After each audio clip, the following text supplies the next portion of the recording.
अस्सलाम वालेकुम। Lecture 11 start हो गया जी हमारा, कोई 15 मिनट से भी ज़्यादा लेट। अच्छा जी, ले जो है टाइम अब वो है, पढ़ते हैं इंशाल्लाह। हमने स्टार्ट किया था सब्सिक्वेंट एक्सपेंडिचर के ऊपर बात करना। भाई आप फ़ोन करें और अपना काम करें, ठीक है? मेरे 9 बजे तक नोट्स तैयार चाहिए। ओके, कब रिकॉर्ड करें जी? जब दो क्राइटेरिया मीट हों, फ्यूचर इकोनॉमिक बेनिफिट्स प्रॉबल हों, कॉस्ट लायबिलिटी मेजरेबल हो तो रिकॉर्ड कर लें पीपीई को। कितने पर रिकॉर्ड करें जी? इनिशियली तो पहली बार जब आए तो कॉस्ट पे रिकॉर्ड करें। कॉस्ट में क्या क्या चीज़ होगी? फूटे परचेज प्राइस होगी। परचेज प्राइस के अंदर से आप पता है डिस्काउंट वगैरह लेस करने हैं, non fundable taxes, import duties add करनी है। फिर डायरेक्टली सारी डायरेक्टली एट्रीब्यूटेबल कॉस्ट ऐड करनी है। उसके अंदर लंबी लिस्ट है, आपको पता है। जो जो ज़रूरी खर्चा एसेट को इंटेंडेड मैनेजमेंट की इंटेंडेड कंडीशन और लोकेशन में लाने तक के लिए ज़रूरी हो, वो हमने क्या करना है? देखो ऐड करना है। और तीसरी चीज़ थी हाँ, डिसमेंटलिंग कॉस्ट का इनिशियल एस्टीमेट अगर कोई लीगल या कंस्ट्रक्टिव ऑब्लिगेशन है। ये जो तीसरी चीज़ है, मैंने कहा था ये आपके स्कोप में नहीं है, आपके सिलेबस से बाहर की चीज़ है, लेकिन अगर आ जाता है ऐसा कोई लफ्ज़ तो आप बस चुप करके कॉस्ट में ऐड कर देना, ज़्यादा सोचना नहीं इस पर, ठीक है? फिर जनाब हमारा एसेट चल पड़ा, ठीक है जी। और अब सब्सिक्वेंटली ईयर एंड आया तो सब्सिक्वेंट मेजरमेंट की बात आई। सब्सिक्वेंट मेजरमेंट कहते हैं कि बैलेंस शीट में किस अमाउंट पर नज़र आएगा, बैलेंस शीट में कैसे शो करें। तो भाई बैलेंस शीट के अंदर इसको हमने शो करना है या तो कॉस्ट मॉडल पे या रीवैल्यूएशन मॉडल पे।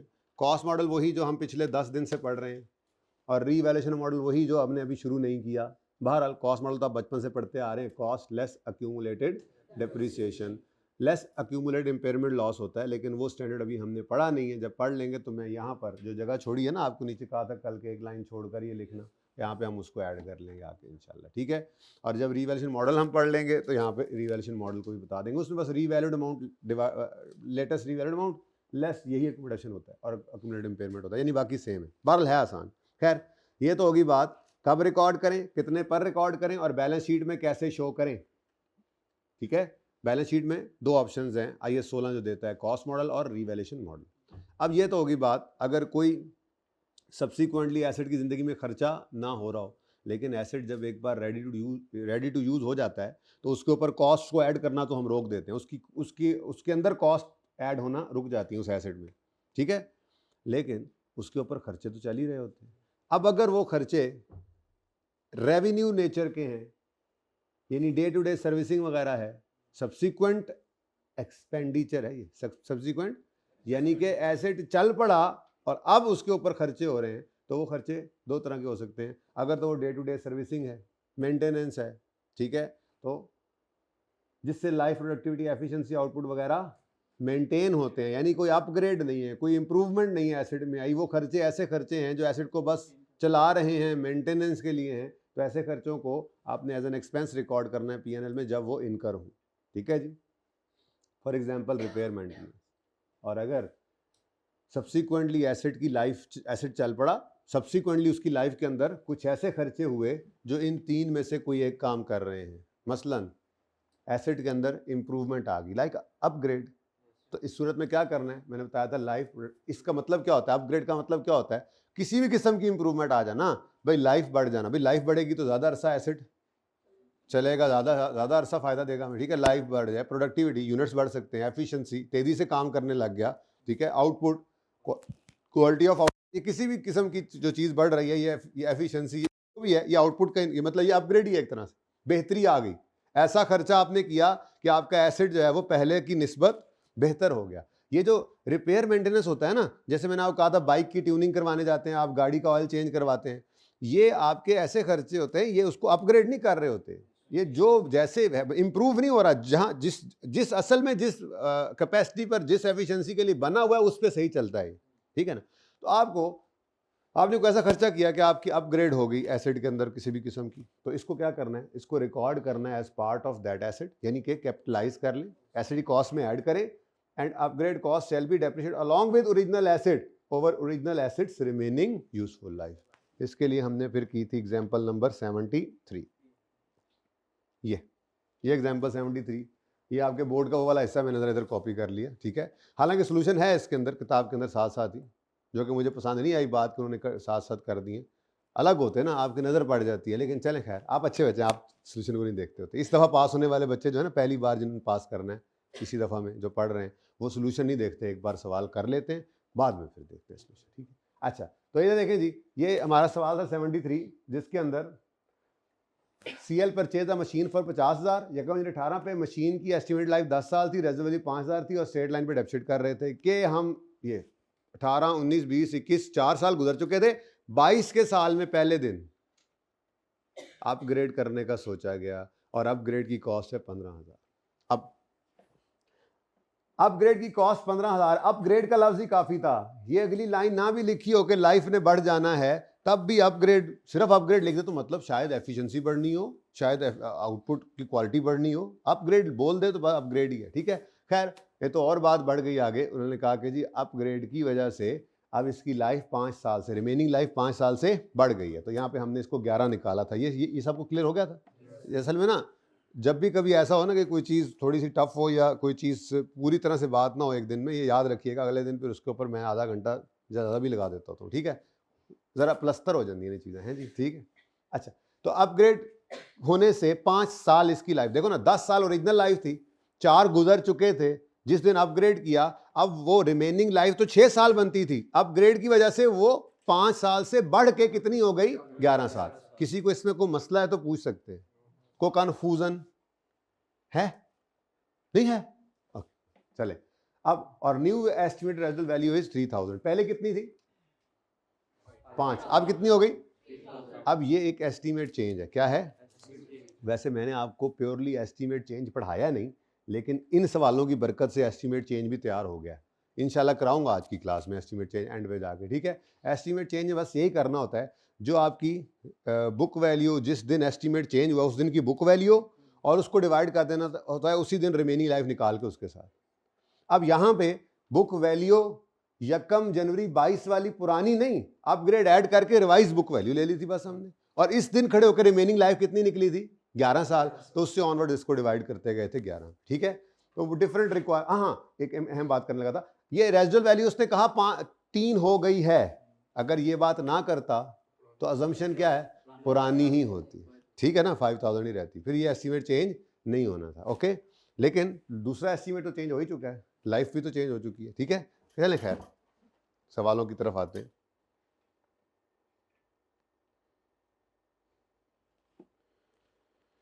ये जी, अब कॉस्ट 50,000 थी, 4 साल की इकट्ठी डेप्रिसिएशन मैंने कहा था रिकॉर्ड कर लेना, टाइम बचाना है, ठीक है जी। तो 18,000 की डेप्रिसिएशन रिकॉर्ड की, तो हमारे पास 31 दिसंबर 2021 की ये बुक वैल्यू आ गई, ये बिफोर अपग्रेड है, ये बिफोर अपग्रेड आ गई, ठीक है जी। अच्छा, उसके बाद अपग्रेड कितना आया था जी, 5,000 15,000, चलो, तो अपग्रेड 15,000 की अपग्रेड हुई एसिड में, और अब after upgrade revised book value कितनी होगी इसी दिन, ये 31 दिसंबर 21 मतलब यकम जनवरी 22 ही होता है ना, तो ये आफ्टर अपग्रेड यानी कि ये रिवाइज्ड बुक वैल्यू बन गई। अब ये रिवाइज्ड बुक वैल्यू है, इसको रिमेनिंग लाइफ, इस दिन खड़े होकर रिमेनिंग लाइफ के ऊपर डेप्रिशिएट करना है। अगर आप ये नहीं ना करेंगे तो गड़बड़ हो जाएगी। जैसे मिसाल के तौर पर अगर मैं कहता ये एस्टीमेट चेंज नहीं हुआ, एस्टीमेट चेंज नहीं हुआ मिसाल के तौर पे, तो ओरिजिनल लाइफ कितनी थी 10 साल ना, तो 10 पे इसको डिवाइड करते तो क्या ये सही होता, गड़बड़ हो जाती ना। यानी अगर एस्टीमेट चेंज ना होता तब भी हमने यहाँ पर 4 गुजर गए थे, रिमेनिंग लाइफ 6 साल निकालनी थी, और उस 6 साल के ऊपर इस रिवाइज बुक वैल्यू को हमने डेप्रिशिएट करना, ठीक है। लेकिन ऐसा नहीं, वो तो वैसे ही 11 कर दिया उसने, तो अब 11 साल पर, अब ये 11 साल के बाद 4-4 हज़ार कम होता जाएगा, तो 11वें साल के एंड पर ये 3,000 बचा होगा। कोई मसला है तो पूछे, कंफ्यूजन लेके आगे नहीं चलना, 10 बार 20 बार 50 बार पूछे, बार बार पूछे, 1000 बार पूछे, ये पूछने की बात है। अच्छा जी, जी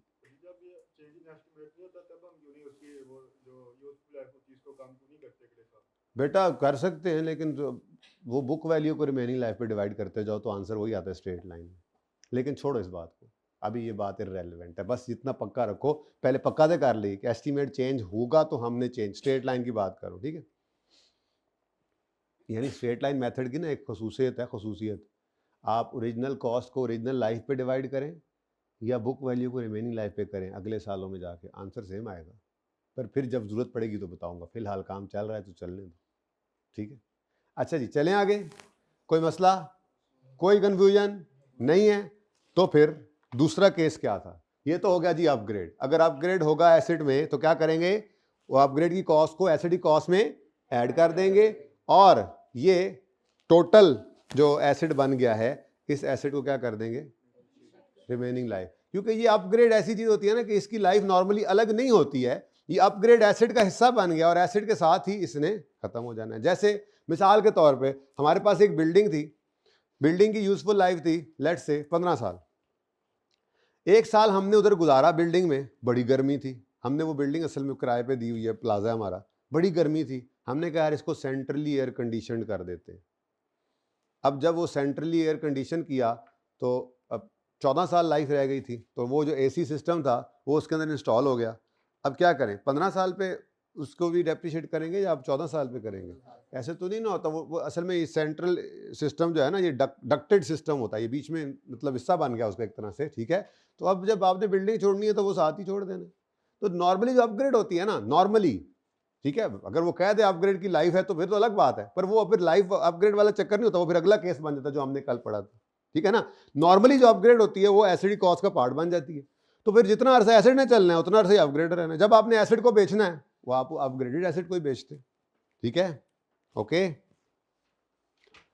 तो एक्सेप्शनल केस को आ जाएगा तो सवाल खुद बताएगा, डेटा भी खुद देगा, अजम्पशन देने की कोई जरूरत हमें नहीं, ठीक है। अच्छा, ये तो हो गया अगर अपग्रेड हो, कैपिटलाइज करना है। दूसरा क्या केस था, अपग्रेड नहीं है, अपग्रेड होना जरूरी नहीं, हो भी सकता है पर जरूरी नहीं है, अपग्रेड होना जरूरी नहीं है। अगर आपने कोई मेजर पार्ट अपना रिप्लेस किया है, ठीक है, तो मेजर पार्ट रिप्लेस करना, सिर्फ मेजर पार्ट रिप्लेस करना ही ये कैपिटल एक्सपेंडिचर है, कैपिटलाइज करेंगे इसको, एसिड कॉस्ट का पार्ट बनाएंगे नए पार्ट की कॉस्ट को। लेकिन शर्त क्या है, पुराने को डिस्पोजल के तौर पे रिकॉर्ड करें, यानी पुराना डी रिकॉग्नाइज करें तो नया पार्ट रिकॉग्नाइज कर लें, ठीक है, और सही है ना। अच्छा, अब नया पार्ट रिकॉग्नाइज जब किया है, जैसे मैंने मिसाल दी थी कि आपने आपका जो है वो इंजन खराब हो गया ट्रक का, आपने इंजन चेंज करते हुए बड़ा इंजन लगा लिया, तो ये अपग्रेड भी हो जाता है, कोई मसला नहीं, रिप्लेसमेंट ऑफ मेजर पार्ट भी बन जाएगा, ठीक है। तो अपग्रेड होना वैसे ज़रूरी नहीं है इसके लिए, ठीक है। रिप्लेस कर रहे हो, सेम कैपेसिटी का इंजन भी लगा रहे हो ना, पुराने को डिस्पोज करो, नए को ऐड करो, ये कैपिटलाइज करेंगे, बताया था, सवाल भी किया था कल, ठीक है। रिप्लेसमेंट ऑफ मेजर पार्ट क्या है कि लाइफ प्रोडक्टिविटी एफिशिएंसी मे और मे नॉट इंक्रीज, ठीक है, जरूरी नहीं है इंक्रीज हो। यहाँ पे क्या है, जरूरी है इंक्रीज होना, क्योंकि यहाँ पे कोई पार्ट नहीं रिप्लेस हुआ था, लेकिन यहाँ पे पार्ट रिप्लेस कर रहे हैं ना, हो भी सकता है, नहीं भी हो सकता, होना जरूरी नहीं है, ठीक है। क्या करेंगे इस सूरत में, रिकॉर्ड करेंगे एसेट के तौर पे किसको, नए की कॉस्ट को, ठीक है। रिकॉर्ड कॉस्ट ऑफ न्यू, चलो खैर, चलो समझ आ ही रही है। Recorded as asset provided old part is recorded as disposal, new part shall be depreciated over that parts useful life. अब ये चूंकि रिप्लेसमेंट ऑफ मेजर पार्ट है, तो अक्सर ऐसे होता है कि आपका, जैसे मैंने आपको मिसाल दी थी, हवाई जहाज है, उसकी बॉडी की लाइफ 25 साल है और उसके इंजन की लाइफ 5 साल है, तो ये तो हर 5 साल बाद आपको चेंज करना पड़ना है। तो जब 5 साल बाद पुराना इंजन डी रिकग्नाइज करके नया रिकग्नाइज करें, तो उस नए इंजन को फिर 5 साल पे करना है डेप्रिशिएट। जहाज अपने हिसाब से होता रहेगा, ये होता है, पढ़ेंगे आगे अलग से भी, वैसे तो समझ आ रहा हूँ आहिस्ता आहिस्ता। जैसे अगर कंपोनेंट्स हों एक एसिड के, सोना नहीं, एक एसिड के चांदी है, एक एसिड के कंपोनेंट्स हैं डिफरेंट, जिनकी डिफरेंट लाइव्स हैं और जिनको हम डिफरेंट कॉस्ट एलोकेट कर सकते हैं, और सिग्निफिकेंट पोर्शन है वो सारे के सारे कॉस्ट के, तो आप उनको अलग अलग डेप्रिशिएट करेंगे। ये बेतुकी बात है कि आपको हवाई जहाज 25 साल लाइफ बॉडी रखती है और इंजन 5 साल लगता है, और आप सारे को या 5 या सारे को 25 कर रहे हैं, तो मुनासिब नहीं है ना। अगर आप अलग कॉस्ट कर सकते हैं, सिग्निफिकेंट पोर्शन भी है, लाइफ अलग है, तो अलग अलग डेप्रिशिएट करेंगे। जैसे ये हमारी एग्जाम्पल थी, ठीक है। तो क्या करेंगे जी, replacement of seized engine 74 example देखी थी, ये भी हमने कर ली थी कि CL purchase the plant on जक्कम January 19 with a significant component motor that need replacement every, हर 5 साल बाद इसको चेंज करना पड़ता है, ठीक है। Here are the details. Total cost of plant जिसमें मोटर भी शामिल है वो 30,000 है। रेजल वैल्यू प्लांट की है, खामोश है तो कभी भी आपने फिर मोटर की रेजल वैल्यू अज्यूम नहीं करनी, ये प्लांट की ही है, ठीक है। और दे भी सकता था अलग से, तो वो दे देता, तो फिर वो सवाल थोड़ा और टफ हो जाता, फिर मैंने कहा चलो बस ठीक है, ऐसे होता नहीं नॉर्मली, वैसे वो देता ही इस एसेट की, ठीक है। तो 5 साल, हर 5 साल बाद इसकी जो है वो रिप्लेसमेंट है। क्वेश्चन, सिर्फ रेजो वैल्यू लिखो तब भी प्लांट ही अज्यूम करना है, तो मैंने लिख दिया था कि तो आपकी आसानी के लिए, वरना सिर्फ रेजो वैल्यू लिखा होता है सवालों में और वो प्लांट की ही होती है बस, अनलेस के वो खुद से कहना पड़ेगा उसको। मोटर की भी कबाड़िया की वैल्यू है, मोटर कबाड़िया ले जाता है तो फिर ठीक है, सही है, पर उसको भी यूज कर लेंगे जहां जहां मोटर को अलग ही डेफिसिट करना है, ठीक है, कल किया था ना अलग अलग डेफिसिट। खैर चले, लाइफ ऑफ प्लांट है 10 साल, मोटर की लाइफ है 5 साल। अब इसको अगर मैं 19, 20, 21, 22, 23 के एंड पर अगर रिप्लेस करवाता ना, 23 के एंड पर रिप्लेस करवाता, तो फिर मैंने जो सवाल अभी नहीं करवाया 75, मैंने आपको अर्ज किया था ये उस जैसा बन जाता। किसी ने घर पे ट्राई किया 75 हो गया था?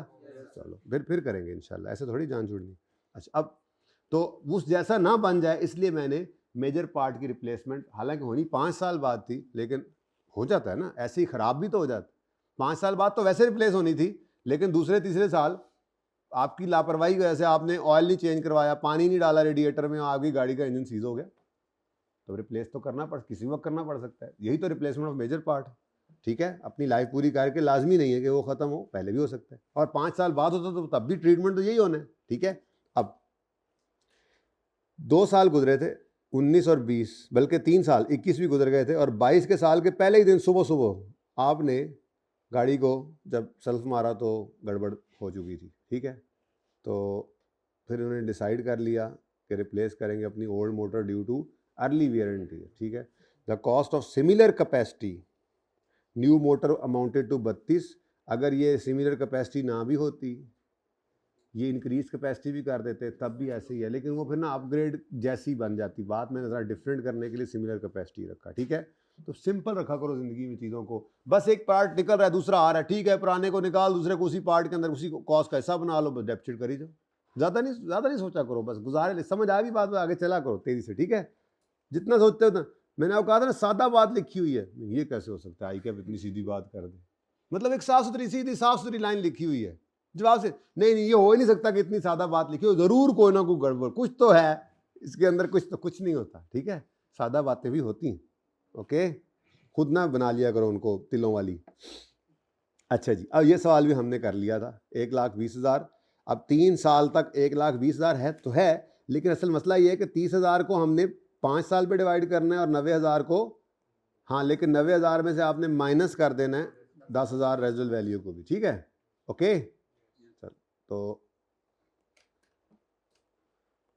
5 ईयर्स और 10 ईयर्स, तो ये काम भी हमने कर लिया था, ये सवाल भी कर लिया था। टाइम वेस्ट कर रहा हूँ आप लोगों का मैं, मुझे पता है, करने दो मुझे आज जी। कॉस्ट 120, 90 माइनस 10 3 साल पर, 10 पे डिवाइड करके, और 30 का कोई रेजुअल वैल्यू नहीं है, इसको 5 पे डिवाइड करके 3 साल की डेप्शन हमने निकाल ली, और बुक वैल्यू आ गई ये, लेकिन ये बिफोर रिप्लेसमेंट है, ठीक है जी। अब मैंने आपको कहा था इसके अंदर बेसिकली 2 बुक वैल्यूज पड़ी हैं, 90 माइनस, अरे इसका क्या करेंगे, इसको मिटा देते हैं, तीसरा सवाल नीचे जाके कर लेंगे, ठीक है ना। यहाँ पे ये ज़रा मैं वैसे आपको पक्का कर रहा हूँ इस पर, ठीक है। 90 में से माइनस हो चुका है, 90 माइनस 10/10 इंटू 3, ये क्या है जी, अक्यूमुलेटेड डेप्शन है ना जी। क्या आंसर आता है जी, 90 में से इसको माइनस करें तो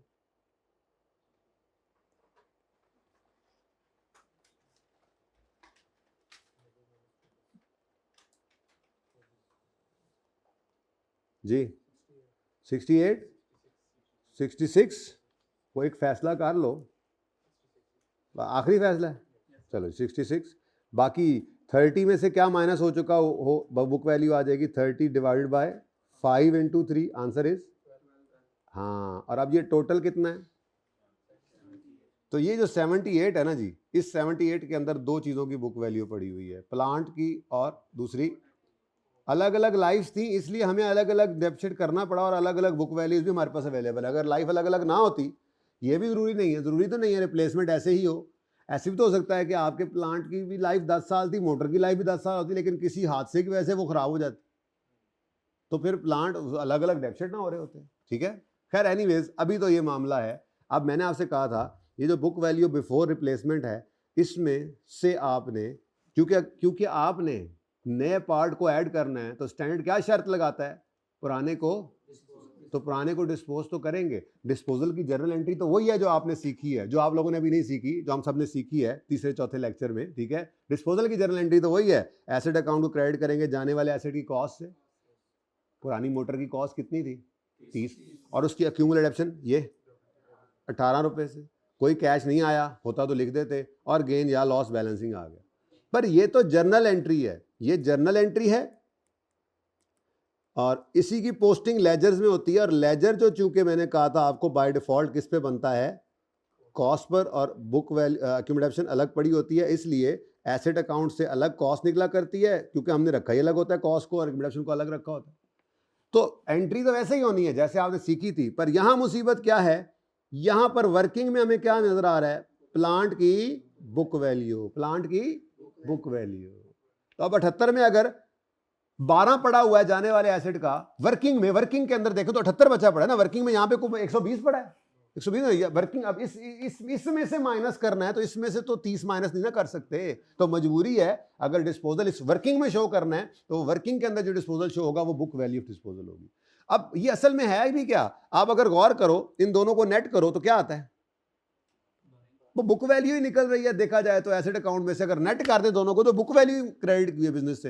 यानी एक क्रेडिट 30 का हुआ और एक डेबिट 18 का हुआ है, तो हमारी किताबों में से नेट में क्या क्रेडिट हुआ है? 12 ही हुआ है ना। ठीक है, तो ये बड़ी अहम बात है, क्योंकि ये आगे चल के बहुत काम देगी। रीवैल्यूड एसेट भी हम जब बेचा करेंगे ना, कई सारे एसेट में से एक, तो ये वाला काम वहां पर भी होना है। वर्किंग के अंदर बुक वैल्यू और एंट्री वैसे तरतीब वाली। समझ आई बात की? ठीक है, ओके। तो फिर ये काम मैंने वैसे ही समझाने के लिए आपको कर दिया। असल में तो मुझे सिर्फ ये चाहिए था, ये। तो ये आपने वर्किंग की थी, याद है? कल सिर्फ इतनी सी वर्किंग कर ली थी हमने, ठीक है। तो ये बुक वैल्यू ऑफ डिस्पोजल यहीं पे निकाल दी थी। अलग से वर्किंग भी कर सकते हैं अगर आप निकालना चाहें तो। अब जब ये 12 निकल गया, तो ये बुक वैल्यू बिफोर रिप्लेसमेंट है, ठीक है, लेकिन इसमें अब पुराना पार्ट नहीं है, ठीक है। अब नया पार्ट यहाँ पे हमने ऐड कर दिया। अब ये 32 का क्यों आया सेम कैपेसिटी वाला? महंगाई हो गई होगी, 3 साल भी तो गुजर गए हैं, तो महंगाई हो गई होगी, ठीक है। महंगा हो गया होगा पार्ट, वो वाला पार्ट पुराना, तो महंगाई तो हो सकती है ना, ठीक है। तो ये पहले जो 30 का आया था, 32 का आ गया। अब मामला तो अभी भी वही है, क्या? सवाल किधर गया? इसकी यूजफुल लाइफ क्या है जी? अभी भी 5 ही है। अच्छा, अब ये नया पार्ट लग गया है, ठीक है। तो नए पार्ट की यूजफुल, अब ये वैसे ही अलग अलग चल रहे हैं, इसकी यूजफुल लाइफ 5 है, ठीक है ना। लेकिन जो बाकी बचा था ये 66, अब देखो ना, अगर इसको आप डिवाइडेड बाय 10 करो तो फिर 6.6 आएगा। बोलो, ये 6.6 जो है, ये 10 साल तक आएगा, तब खत्म होगा एसेट, जबकि एसेट तो 10 साल चलने ही नहीं। ये मजबूरी है असल में, जिसकी वजह से हम आप यहाँ पे आगे क्या करेंगे, मजबूरन इसको रिमेनिंग यूजफुल लाइफ पे डेफिसिट करेंगे, इस रिवाइज बुक वैल्यू को, ठीक है। तो ये जो 66 प्लांट का जो अब पार्ट है, वो ये बचा है, ये बुक वैल्यू बिफोर। तो इसको आपने किस पे डिवाइड करना है? Remaining life. और रिमेनिंग लाइफ किस दिन निकालनी है? 31 दिसंबर 22 पे। नहीं, बस ये पक्की करते जब आता है। ये जितनी मेहनत इस वक्त आप कर रहे हो ना, आगे उतनी मौजें करनी है आपने। अब सही टॉपिक में आप घुस तो चुके ही हैं, लेकिन मजीद जिसको कहते हैं ना सही पेपर वाले सवाल, तो वो नोट के सवाल ही हैं, रिवैल्यूएशन, और उसके अंदर भी रिवैल्यूड एसेट को भी डिस्पोज करेंगे और फिर नोट बना रहे होंगे, तो उसमें फिर उन चीज़ों में परेशानी नहीं होगी। ये चीज़ें पक्की करते रहो, इंशाल्लाह कभी भी मसला नहीं होगा आपको, अल्लाह ने चाहा तो, ठीक है। तो बुक वैल्यू किस दिन निकाला करते हैं हम? जिस दिन चेंज आई है। स्टार्ट नहीं बोलो, जिस दिन चेंज आई है। अब चेंज किस दिन आई है? 1 जनवरी को हमने नया पार्ट लगाया, तो उस दिन खड़े होकर ये आप खड़े हो, ये स्टार के ऊपर, आप स्टारों पे पहुंच गए हो आप माशाल्लाह। ये स्टार के ऊपर आप एक टांग करके ऐसे करके खड़े, ऐसे करके, ये आप खड़े हो, एक टांग, ठीक है। स्टार के ऊपर आप खड़े होकर, यहां खड़े होकर रिमेनिंग लाइफ निकालेंगे। तो अगर ये एसेट स्टार्ट पर 10 साल लाइफ रखता था और 3 साल गुजर चुके, तो रिमेनिंग कितनी है? तो इसको 7 पे डिवाइड किया, 10 वही यूज कर लिया, क्योंकि रेजिडुअल वैल्यू के बारे में उसने कोई नई गल नहीं दसी। तो फिर क्या असूम करेंगे? ठीक है, चलो, लो जी, है ही नहीं, किसने बोला है ही नहीं? कौन सी? मैं तो बाद में ख्याल आया। अगर रेजिडुअल वैल्यू 10 रुपए थी, और कोई भी तब्दीली आगे जाके आई और उसने नहीं कहा कि रेजिडुअल वैल्यू बदली है, तो इसका मतलब ये नहीं है कि वो है ही नहीं, इसका मतलब है कि जो है वैसा ही है, वही है। ठीक है,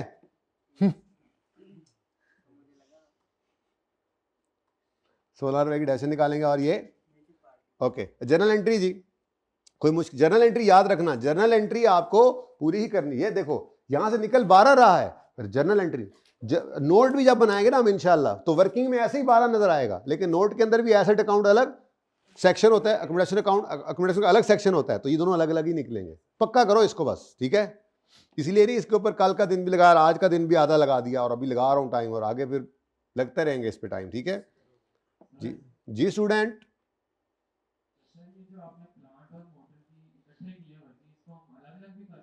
कर लो यार, नहीं जरूरी नहीं है, लेकिन अब अगली बात मैं कहूँगा, कैश को भी रिकॉर्ड करो जीरो, और वर्किंग भी इकट्ठी करो। उसकी वजह यह कि अभी तो ज़रूरी नहीं है, मेरा मशवरा इसलिए है क्योंकि जब आपने पीपीई का नोट बनाना है ना बेटा, तो प्लांट का कॉलम अलग, यानी कि प्लांट का लेजर अलग और मोटर का लेजर अलग तो नहीं ना बनता। अभी वर्किंग अगर बुनियाद की बात करो तो कोई बात नहीं, अलग कर सकते हो, लेकिन फिर यहाँ पर 2 कॉलम्स के अंदर डेप्शन आ रही होगी, ठीक है, यहाँ पे अलग यहाँ पे अलग, तो उनको फिर टोटल फिर भी करना पड़ेगा, क्योंकि बहरहाल प्लांट एक ही क्लास ऑफ एसेट प्लांट ही है, लेजर एक ही बनना है। एसेट का भी लेजर एक प्लांट का लेजर होगा और एक्यूमुलेशन ऑफ प्लांट का लेजर होगा, उसी के अंदर दोनों पार्ट्स की डेप्शन है, उसी के अंदर दोनों पार्ट्स की कॉस्ट पड़ी हुई है। आई वुड सजेस्ट कि आप डेप्शन की वर्किंग भी इकट्ठी करें, और जीरो इसलिए लिख लें, मेरा मशवरा है, ताकि आपकी एंट्री पक्की होती रहे। पर्चे में बेशक ना लिखना अगर कैश ना हो तो, आखिरी दिन। सही है, ये मेरा मशवरा है, और उस्ताद का मशवरा ही होता है, मतलब समझ जाओ ना, ऐज ही करना है तो, ठीक है? नहीं सही, फायदा होगा इससे, ठीक है? अच्छा जी, इन दोनों सवालों में कोई मसला है तो साथ वाले को बताएं, मुझे ना बताएं। आप दोनों को लगता है मसला है ना, एक दूसरे को बात की है आप लोगों ने। और जी चलें जी, किसी को है प्रॉब्लम तो पूछ ले मुझसे। हाँ, जो ओल्ड एसेट होता है उसकी कॉस्ट को क्रेडिट करने की हिकमत क्या है? एक्यूमुलेट क्यों नहीं करते हैं वो जो आप ओल्ड एसेट डिस्पोज करते हैं? एसेट अकाउंट में उसकी कॉस्ट पड़ी है, तो एसेट निकलेगा तो कॉस्ट निकालेंगे नहीं, तो इसमें कोई रॉकेट साइंस है नहीं ना।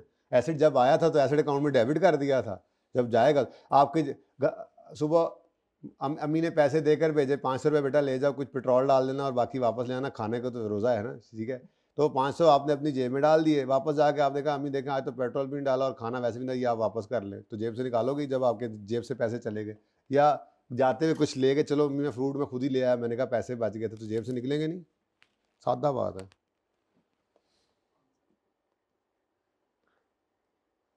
अच्छा जी, आखिरी इज द मेजर इंस्पेक्शन और ओवरऑलिंग, ये भी एक चीज़ है, ये भी नॉर्मली लीगल रिक्वायरमेंट ही होती है। जैसे मैंने आपको कहा था हवाई जहाज़ हैं, ठीक है, इनके ऊपर जो है ना, या बसों के अंदर अब जितने अब ये सॉल्ट रेंज पे यहाँ पे एक्सीडेंट होने लग गए थे, तो इंस्पेक्शन जो है वो लाजमी कर दी जाती है लॉ की तरफ से, कि मिसाल के तौर पे हर 2 साल या हर 3 साल के बाद आपने अपनी गाड़ी की, अपने हवाई जहाज़ की इंस्पेक्शन जो ओवरऑलिंग करवानी होगी, और फिर एक सर्टिफिकेट लेना होगा, वरना आपको नहीं चलने दिया जाएगा या नहीं उड़ने दिया जाएगा।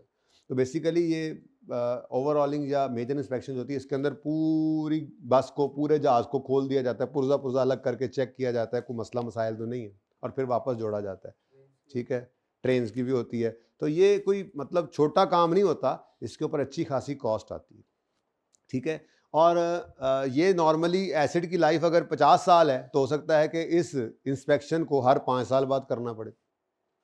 तो बिल्कुल ऐसे ही जैसे अभी आपने major replacement of major part की बात देखी थी ना, ये बिल्कुल उससे मिलती जुलती चीज़ ही है मेजर इंस्पेक्शन भी। इसके अंदर क्या होगा कि आपने स्टार्ट के अंदर एसिड को खरीदा, ठीक है जी, और उसके बाद उसकी जब इंस्पेक्शन करवाई, तो उस इंस्पेक्शन की कॉस्ट को आपने कैपिटलाइज कर दिया। अब जितना अरसा वो एसिड चलेगा उतना अरसा डेप्रिसिएशन होगी उसकी एसिड की लाइफ पर, और इंस्पेक्शन जितने अरसे बाद ड्यू है, इंस्पेक्शन को उतने अरसे पे एक्सपेंस आउट कर लो। जब वो इंस्पेक्शन का टाइम, पुरानी इंस्पेक्शन का टाइम ख़त्म हो गया, नई ड्यू हो गई, तो आपने पुरानी वाली को डिस्पोज करना है, हालांकि बुक वैल्यू ज़ीरो हो चुकी होगी उसकी, लेकिन एसेट अकाउंट में कॉस्ट पड़ी होती है और अकोमोडेशन अकाउंट में उसकी एक्यूमुलेटेड डेफिशिएंट पड़ी होती है। दोनों क्रेडिट डेबिट करोगे तो नील है, लेकिन बुक वैल्यू उसकी जरूरत, लेकिन वैसे किताबों से निकालोगे ना तो निकाल के नहीं ऐड हो जाएगी। ये करके देखते हैं, जरा पढ़ो। नॉर्मली अ लीगल रिक्वायरमेंट, ठीक है, recorded as an asset and depreciated over life of inspection. यही ना कर लें सवाल ये वाला, यहां कर लेते हैं अब, ठीक है, नहीं यहां नहीं करते जी। CL purchased an industrial boiler for 1,20,000 on 1 January 2018। The boiler estimated life is 12 साल and its residual value is 10,000। CL uses straight line method.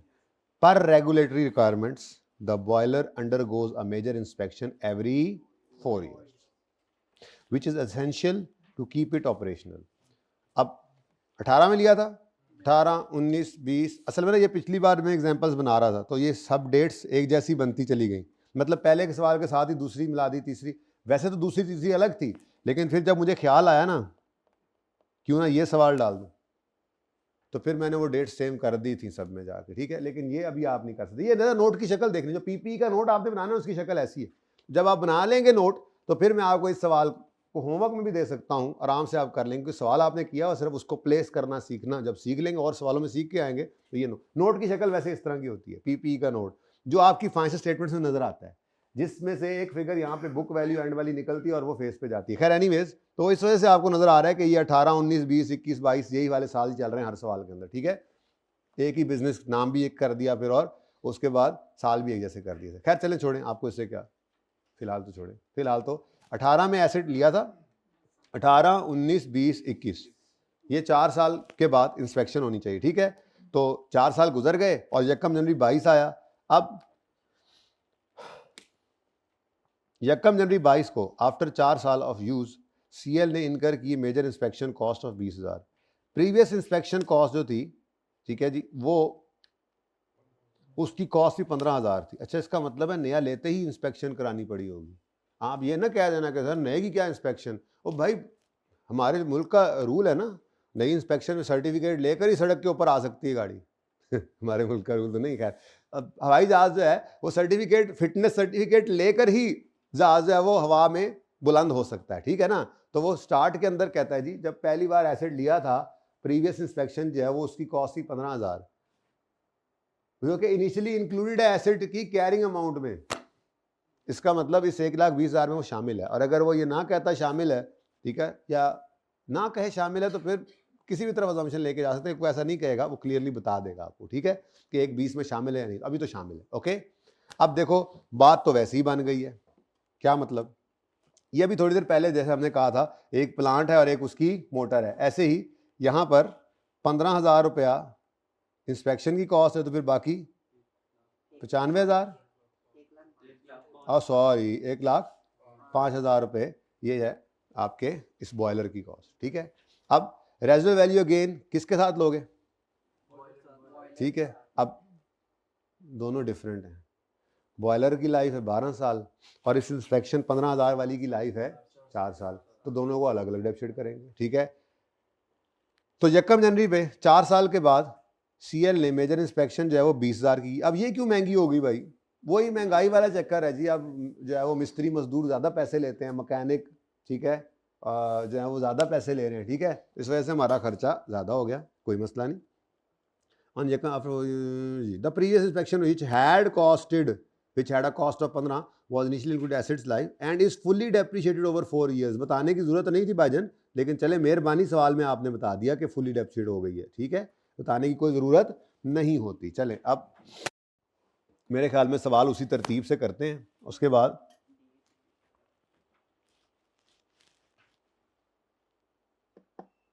ठीक है, मैं ब्रेकें लगाऊंगा जैसे, बिल्कुल ऐसे ही, जैसे पहले तो हम 4 साल के बाद जंप लगा के आ जाएंगे ना, क्योंकि हमसे उसने क्या मांगा है, जरा रिक्वायरमेंट देखो क्या मांगा, मैं उधर नहीं जा रहा, रिक्वायरमेंट देखो, हैं, कैरिंग अमाउंट ऑफ बॉयलर किस दिन, 2021, यानी कि इंस्पेक्शन, नई इंस्पेक्शन से एक दिन पहले, तो वो 4 साल बाद ही है ना।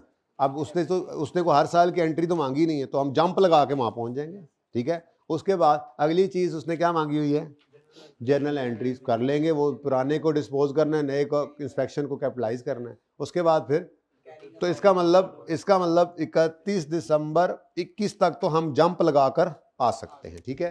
तो क्वेश्चन नंबर कौन सा है जी? क्वेश्चन 75 है, पेज नंबर 169। Date, description. अच्छा, ये वर्किंग आपके साथ ही चलनी है, FAR 1 में, FAR 2 में इन्हें नहीं जान चढ़नी। बॉयलर वो PPE ही होता है, लेकिन चलो मैंने एसिड का जरा नाम लिख दिया, निशानी रहती है, ठीक है। ये वर्किंग बड़ी कीमती है। इसी वर्किंग के आगे 2 कॉलम्स ऐड होने हैं आपके 2 दिन बाद, मतलब कल हो सकता है, लेकिन क्योंकि रिवैल्यूएशन से पहले ना उसकी बुनियाद बनानी होती है। आपने इंट्रो के अंदर ना कैपिटल अकाउंट और बस कैपिटल अकाउंट देखा है, ठीक है ना, जिसके अंदर ही आप प्रॉफिट ऐड करते हैं, ड्राइंग्स लेस करते आए, ठीक है ना। तो आपको यहाँ थोड़े बड़े हो गए, कंपनी की अकाउंटिंग जो है उसमें कैपिटल अकाउंट नहीं होता, शेयर कैपिटल होता है, रिटर्न ये सिखाना है, थोड़ा सा ट्रांजिशन सिखानी है, ठीक है। उसके बाद फिर रिवैल्यूएशन की बात अगर शुरू होगी तो ठीक है, वरना परसों तो हो ही जाएगी। तो जब रिवैल्यूएशन की बात शुरू होगी तो इसी वर्किंग के अंदर हमने 2 कॉलम्स ऐड करने हैं, ठीक है। ओके, अच्छा, ये जिनका आज पहला दिन है ना, ये ज़रा क्लास के बाद ज़रा मुझे बता दें सूरत हाल, किसी ने कितने लेक्चर्स लिए हैं, किसी के कितने नहीं हैं, ताकि थोड़ा मैं गाइड कर सकूं कौन से लेक्चर्स आप जल्दी ले सकते हैं, कौन से बहरहाल टाइम लगेगा, ठीक है। ज़रा थोड़ा सा, ताकि हम 2 3 4 वैसे जब रीवैल्यूएशन होगी तो इंशाल्लाह होपफुली आप अगर ये सिर्फ पहले 3 4 लेक्चर भी ले लें तो रीवैल्यूएशन आपकी चलती जाएगी, क्योंकि रीवैल्यूएशन का डिस्पोजल जो है वो 3 4 5 दिन बाद जाके आना है। और डिस्पोजल ही वो नई चीज़ है जो मैं नए बच्चों से मुखातिब हूँ जो आज आए हैं, ठीक है ना। रीवैल्यूएशन का डिस्पोजल नई चीज़, डिस्पोजल आपके लिए नई चीज़ है, इंट्रो में नहीं पढ़ा हुआ आपने, वरना तो स्ट्रेट लाइन रिड्यूसिंग बैलेंस पढ़ के आए। तो वो हमारी तरतीब के फॉर्मेट पे लाने के लिए पहले 3 के लेक्चर मेरे ख्याल में बहुत, और रीवैल्यूएशन वाले एसेट का डिस्पोजल जो है वो 4 5 दिन बाद जाके पहले रीवैल्यूएशन सीखेंगे तो उसका डिस्पोजल सीखेंगे ना आता है, तब तक इंशाल्लाह आप लोग साथ मिल जाएंगे। ओके, तो अल्लाह की तरफ से अच्छे टाइम भी आ गए जी। 1 जनवरी 2018 पे हमने इस बॉयलर को खरीदा 1,20,000 का। उसके बाद 31 दिसंबर 2018, 19, 20, 21 जंप लगा लें, जंप लगाओ भाई, जंप लगाओ। डेप्रिसिएशन लिख रहा हूं, अक्यूमुलेट डेप्रिसिएशन है वैसे तो। अब 105,000 माइनस 10,000, इसकी लाइफ है 12 साल, और कितने साल प्लस प्लस 0 प्लस 15,000, इसकी रेजल वैल्यू कोई है? अच्छा, अगर आ जाए सवाल में तो माइनस कर देना, मसला क्या है जी। Divided by I am sorry into, वाह वाह सुभान अल्लाह जी, बोलो भाई आंसर 46.67 है। तो फिर अब मैं रुपीज में चल रहा हूँ यार, इस तरह ना करो फिर। अच्छा चलो फिर ऐसे तो ऐसे सही, 120 कर लो फिर, 46 आते खराब हो गए आपके यहाँ, 1000 में सवाल करने लग गए हो आजकल, वैसे अच्छी आदत है, टाइम बचता है। अच्छा जी, बुक वैल्यू 73.33, ये बुक वैल्यू है बिफोर न्यू इंस्पेक्शन, और इस बुक वैल्यू के अंदर पुरानी इंस्पेक्शन की बुक वैल्यू पड़ी है, पड़ी है, बस पड़ी है, दैट्स इट, पड़ी है, बुक वैल्यू पड़ी है, निकाल लेते हैं। जैसे डिस्पोजल की बुक वैल्यू पिछले सवाल में निकाली है, बिल्कुल वैसे ही पुरानी इंस्पेक्शन की बुक वैल्यू हम निकालेंगे। निकाल लें ब्लू शर्ट वाले भाई, निकाल लें, इजाजत है? देख लो भाई की इजाजत है तो मैं निकाल रहा हूं, ठीक है। अब कम जनवरी 2022 को book value of old inspection, तुम 0 लिख लो ना बेटा, पता तो मुझे भी चल रहा है 0 ही है, नहीं करना, लेकिन मैं तरतीब नहीं छेड़ रहा। भी जब कॉन्सेप्ट बनाया जाता है ना तो स्टेप पक्के कराए जाते हैं, उसके बाद आप इंशाल्लाह जैसे से बड़े होते जाते हैं चीज़ें आपके लिए फिर आसान होती जाती हैं, फिर शॉर्टकट्स आते हैं, फिर आप ऐसे तो शॉर्टकट पहली बार के रट्टे लगाने, कॉन्सेप्ट तो सीखे ना। कॉन्सेप्ट अपनी जगह कायम है कि पुरानी इंस्पेक्शन को आपने डी रिकॉग्नाइज करना है। अगर मैं ये 0 यहां ना लिखूं तो जर्नल एंट्री आप नहीं करेंगे, फिर हालांकि जर्नल एंट्री करनी है, बुक वैल्यू 0 है ना, क्योंकि कॉस्ट बराबर हो गई है अक्यूमुलेटेड डेप्रिसिएशन।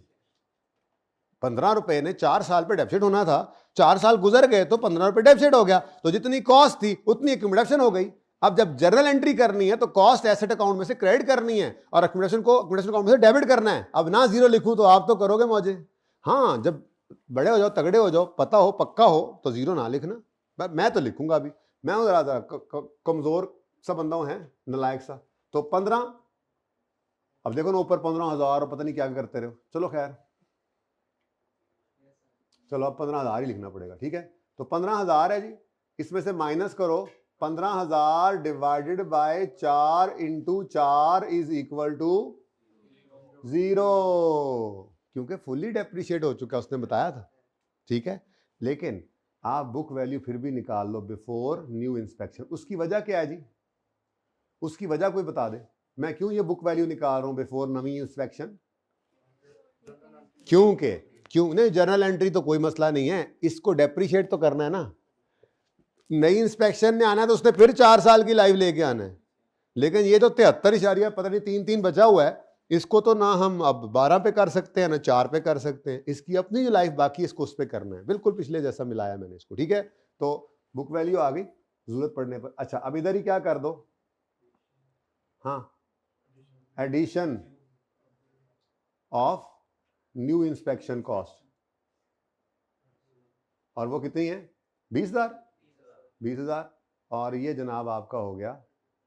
अब यहां पे भी आप ये 93.33 ना लिखे तो काम चल जाएगा।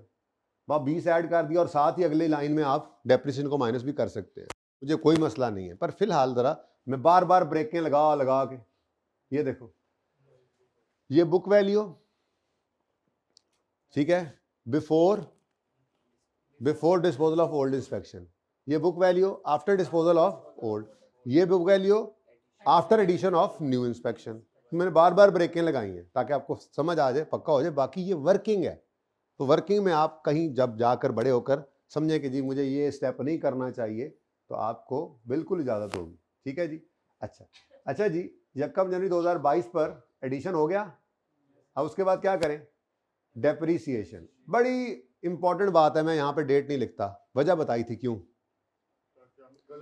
आप लोग 1 जनवरी पे खड़े होकर रिमेनिंग लाइफ निकालनी है ना, जो पुरानी बुक वैल्यू बची हुई है। अगर मैं डेट लिख दूंगा तो अक्सर बच्चे क्या करते हैं उस क्लोजिंग डेट पे, वो तो यही बात हो गई कि यहाँ पे अगर 12 साल लाइफ है इधर खड़े होकर, तो आप यहाँ खड़े होकर निकालें तो ये 11 साल नहीं बन जाएगी। तो कभी ऐसा किया आज तक जिंदगी में? तो सही है ना। तो रिमेनिंग लाइफ किस दिन निकालनी? जिस दिन ये चेंज आया है, इसलिए मैंने डेट ही नहीं लिखी। अब डेप्रिसिएशन निकालेंगे जी, तो पुराना जो है वो रह गया, ये book value before new addition, ऐसे ही है ना, ये 73.33। आप कहोगे जी कहीं पे कुछ कर रहा है, मैं क्या करूं आप लोगों का, आप लोगों की शरारत है। 105 माइनस 10, अब ठीक है, अब बस 15/4, अब बस 15 माइनस, ये मैंने 1000 में किया था ना, तो असल में फर्क कोई नहीं पड़ता, लेकिन अब क्या करूं, मेरे जैसा कोई बैठा होता है वो बेचारा घर जाकर ये सोचता होया कि, तो इसलिए फिर अपने जैसों के लिए ये मैंने कर दिया स्वासा जी। अब 73 जो बचा है, इसकी रिमेनिंग लाइफ इस दिन खड़े होकर निकालो।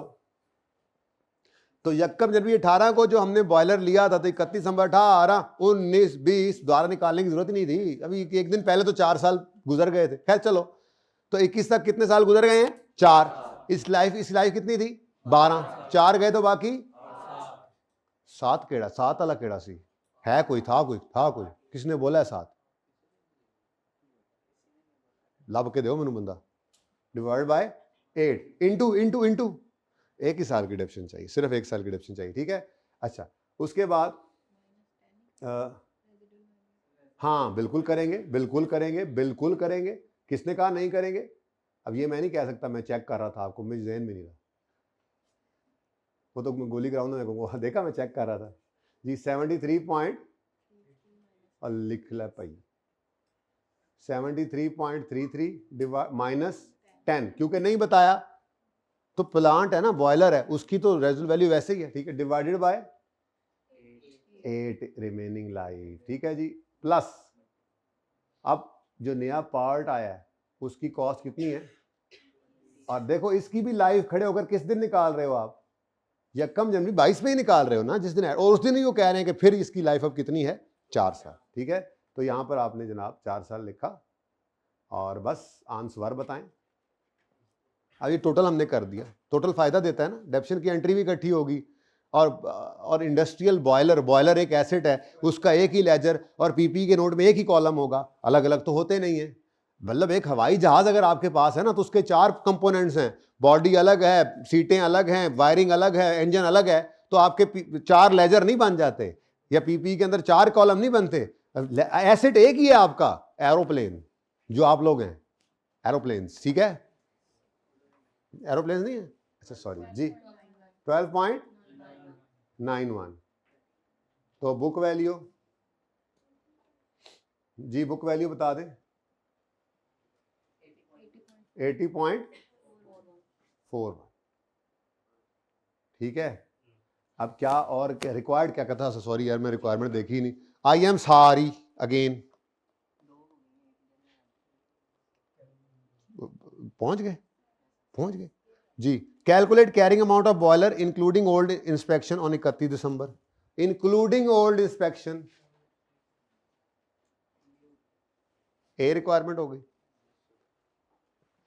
रिकॉर्ड जर्नल एंट्रीज ऑन यकम जनवरी 22 for removal of previous inspection and addition of, very very very आसान, और ये हमेशा ऐसे ही रहेगा। ठीक है, इधर देखो ये बी है ना, बी रिक्वायरमेंट है ना, बी रिक्वायरमेंट। देखो अब इसकी एंट्री क्या है, इसकी एंट्री है कि बॉयलर ही लिखूं, पीपी भी लिख सकता था लेकिन चले बॉयलर यानी कि पीपी, इसके अंदर क्या है जी, ओल्ड इंस्पेक्शन कॉस्ट लिख रहा हूं, पर्चे में लिखने की जरूरत नहीं होती ये चीजें, ये आपको समझाने के लिए आजकल लिखा जाता है।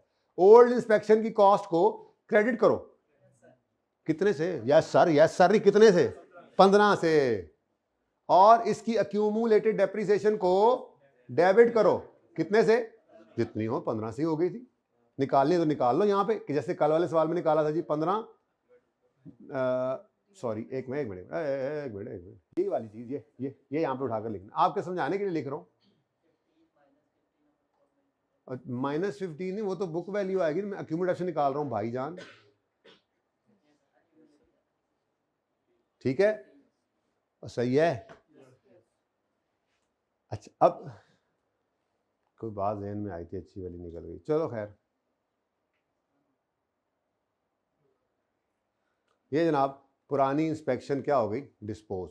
ठीक है, और नई इंस्पेक्शन आ जाएगी बात ज़हन में। नई इंस्पेक्शन जो है वो ऐड करनी है, तो बॉयलर, बोलिंजर नहीं, बॉयलर होता हो, कल फिर मैं आज था जी, मैंने दुख होता है तो मैं आप लोगों को बताता हूँ यार, दुख की वजह से बताता हूँ। बॉयलर डेबिट, कैश क्रेडिट, मैंने कहा था ना कि एक ही दिन में चांद पे पहुंच जाते हैं, फिर उसके बाद फिर 7वीं जमीन में जी 20।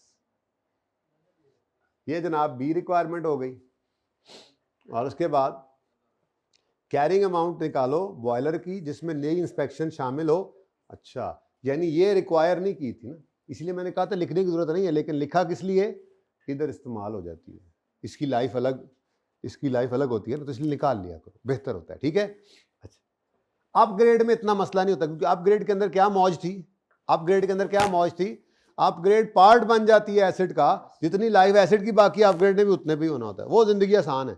लेकिन ये जो रिप्लेसमेंट ऑफ मेजर पार्ट है या ये जो इंस्पेक्शन ओवरऑलिंग है, क्योंकि इसके अंदर ये पार्ट की लाइफ डिफरेंट हो सकती है, अगर डिफरेंट नहीं है तो फिर वो भी पहले की तरह हो जाएगा। तो ये थोड़ा सा रट्टा लगा के नहीं चलना होता हमने, और इस सवालों में हमेशा ऐसे ही करना है भाई, आप लॉजिकली चीजों को समझा है आपने, आपको पता है जरूरत किस चीज की है। पहले केस में अगर अपग्रेड कॉस्ट का पार्ट बन गई, एसिड का पार्ट बन गई है, उसने एसिड की रिमेनिंग लाइफ पे डेफिसिट होना, तो क्यों अलग अलग करें हम पुरानी बुक वैल्यू को और नए पार्ट को इकट्ठा कर दो। और जहां आपको नजर आ रहा है कि रिमेनिंग जो एसेट है, बाकी जो प्लांट था या ये बॉयलर है, इसकी लाइफ डिफरेंट है, और जो आपने एडिशन किया है, नया पार्ट लगाया या ये नई इंस्पेक्शन जो इसमें ऐड की है, इसकी लाइफ डिफरेंट है, तो फिर आपको दोनों बुक वैल्यूज अलग रखनी है। ठीक है, कोई रट्टा नहीं जिंदगी में लगाना। ठीक है, बस कॉन्सेप्चुअली चीजों को समझें, अप्लाई करते जाएं। हाँ, प्रैक्टिस होती जाएगी वो खुद ब खुद। आप एक सवाल को 5 बार करें, लेकिन करते हुए आप पांचों की पांचों दफा रिवाइज करें जो कॉन्सेप्ट इस्तेमाल हुआ। तो आपने 5 सवाल किए, एक नहीं किया, ठीक है। सवाल को याद करना ना बड़ा नुकसान है। बच्चे क्या करते हैं, प्रैक्टिस ज़्यादा कर ली, सवाल ही याद हो गया, इस सवाल में ये किया था। पियानो वाला सवाल करेंगे कल परसों 2-3 दिन बाद शायद करें, ठीक है। एक सवाल है मिसाल के तौर पे, अब वो डिफरेंट सवाल है। अब आप कहोगे पियानो वाले सवाल में ये किया था, अब 2 बार किया वो याद हो गया, नहीं, गलत है। जो कॉन्सेप्ट उसमें इस्तेमाल हुआ था ना, वो आपने जो है वो रिवाइज किया, तो आपने 2 दफा नहीं 3 दफा उसी सवाल को किया, तो आपने 3 नए सवाल किए। क्योंकि पर्चे के अंदर आप 100 सवाल करके जाओगे, पर्चे में 101वां सवाल आएगा।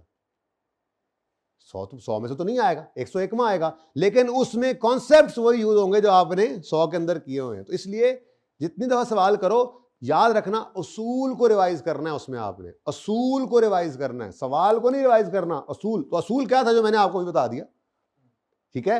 ये असूल ही तो था, असूल है जी, इंस्पेक्शन को कैपिटलाइज करना है और इंस्पेक्शन की लाइफ पे डेप्रिशिएट करना है, और नई इंस्पेक्शन के वक्त पुरानी को डी रिकॉग्नाइज करना है, वही कर रहे हैं। अच्छा, फिर चूंकि नई इंस्पेक्शन की लाइफ डिफरेंट है और एसिड की लाइफ डिफरेंट चली आ रही है, तो बुक वैल्यू पुराने एसिड की अलग रखो और नई इंस्पेक्शन को अलग रखो। ऐसे ही रिप्लेसमेंट ऑफ मेजर पार्ट है। लेकिन अपग्रेड के अंदर क्या था, चूंकि अपग्रेड पार्ट बन गई और रिमेनिंग लाइफ सेम होनी है दोनों की, तो फिर अब तो ये हर सवाल करते हैं ना, बस उस कॉन्सेप्ट को रिवाइज करना है आपने, तो आप कहीं भी मार नहीं खाओगे इंशाल्लाह, क्योंकि बेटा कॉन्सेप्ट तो वही है ना, सिलेबस तो वही है। तो मार वो बच्चे खाते हैं, एक जो सोल्यूशन देखने के आदी होते हैं। तो आप पहले दिन आपसे मैंने वादा लिया था, कस्में उठवाई थी आपसे, जो कि आप भूल जाएंगे मुझे पता है, लेकिन आपने वो काम करना है जैसे कहा, जैसे समझ आए एक बार गलत कर दें। 70% सवाल सही है, दोबारा करने की जरूरत नहीं है। वो जो एक सवाल आपको मैंने मुश्किल एग्जाम लेवल के सवाल जितने भी है ना, वो एक बार नहीं करने, रिवीजन प्लान में भी वही है, असेसमेंट होगी तो वही करवाऊंगा आपसे, टर्म टेस्ट में वही सवाल वही होते हैं। तो सवाल याद नहीं करना, क्या करना है, कॉन्सेप्ट को रिवाइज करना है हर दफा करते हुए, उन्हीं से मिलकर आपका पर्चे वाला सवाल बनेगा, बाहर से नहीं बन सकता, ठीक है। सही है, तकरीर बंद कर यार, पढ़ा ला है। सवाल हो गए जी पूरे, ओह सॉरी, सी लिखना ही था बस, ये ले, सही है। चलो चलो, मतलब इधर ही बैठो, लेकिन आगे चलो, कॉन्सेप्ट्स में आगे चलो, वैसे इधर ही बैठे रहो। अभी भी बच्चे पूरे नहीं, अभी तो बाद वाले ही हैं बस सारे, है ना। पता नहीं घर पढ़ रहे होंगे या नहीं। भाई अहमद को बुलाए, उन्हें कहें कल की मीटिंग का टाइम जो है ना अनाउंस कर दें, बुला दें, मुझे भूल ना जाए बाद में। अहमद को कहें ज़रा मुझसे टाइम पूछ ले क्लास के बाद। अच्छा जी, अब ना जी मेरे दिल में आ रही है कि पास पेपर 4 कर लेते हैं, उसके बाद फिर चेंज इन एस्टीमेट करते हैं। दिल तो था कि एसेट अकाउंट को बुक वैल्यू बनाना भी सीखेंगे, पर लग रहा है कि 10-12 मिनट आज लेट, 15 मिनट लेट हो गया ना। लेट तो नहीं हुए थे, यहाँ पे खड़े खड़े वो सेटिंग करते हुए ज़रा लेट हो गए, ठीक है। तो पार्ट 2 शुरू कर ले फिर।